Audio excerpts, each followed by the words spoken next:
new movie about the Underground Railroad has a local connection, and it will have a screening this weekend right here in the Tri-State. Filmmaker Charles Campbell joins us now to tell us more about the film. Mr. Campbell, thanks for joining us this morning. We appreciate that. Boy, the rich history of the Underground Railroad and things that happened right here in this area.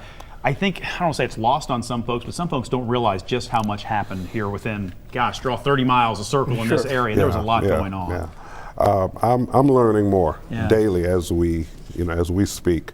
What I think has happened is that we're now 170 years out of that era, and a lot of people either don't know about it, or as NPR recently reported, our schools are failing miserably at teaching this part of history, and it's understandable. I mean, nobody wants to see their folks get beat down.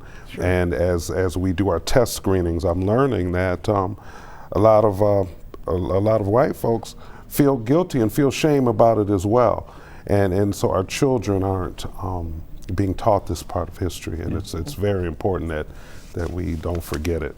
Yeah. Now your movie is titled All or Nothing, and it's based on a true event that happened in Boone County. Yes, tell us a little bit about it. Yes, sir.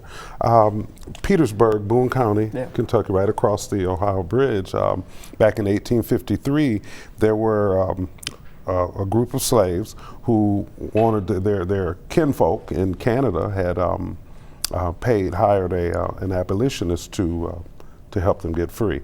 And there were 28 of them, and so John Fairfield, abolitionist for hire, white man, went down there and posed as a chicken trader and stole them away. So what my goal was, my job was to help what research had been done and recreate this story. There was a lot of holes, a lot of and my hat's off to the local researchers.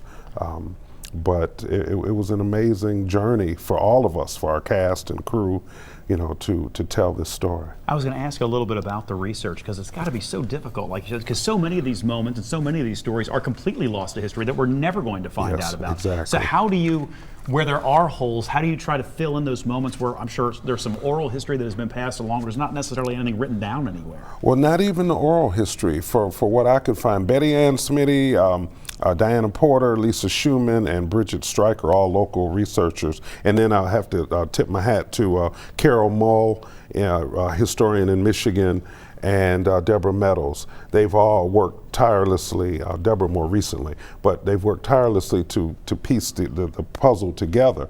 And my job as a writer, director, is just to fill in the holes and use some creative licensing and this is an ensemble cast, because the Underground Railroad Network had so many people, underground and above ground, helping to facilitate these type of escapes.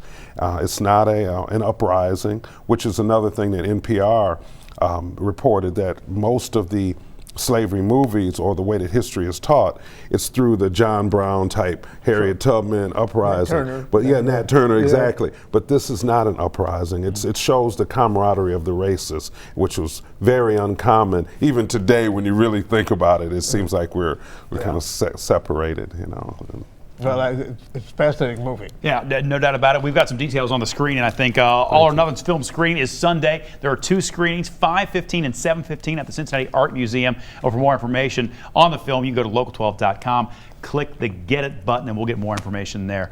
Charles Campbell, thank you so much for taking some time. Thank you, Jim. We appreciate it. We'll be right back.